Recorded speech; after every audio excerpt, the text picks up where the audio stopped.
So we're at E2 London, and I'm with David Miller from Bossa Studios. David, your company was responsible for one of the most interesting games released this year, Surgeon Simulator. Can you tell us a little bit about how that came about? Absolutely. It all started when 4 guys from our studio went along to the Global Game Jam in London in January.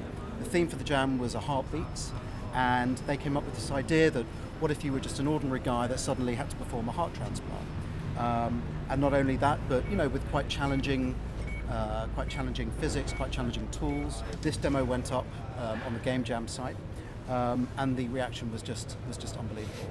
Within the first 36 hours, we had over 2 million video views on YouTube, and just a whole community already starting to build. So by the time the game launched in April, we had already had 1 million different Let's Play videos uploaded to YouTube, and we've now had over 70 million video views. Wow, I love the juxtaposition of the really naturalistic visuals with the sort of bizarre.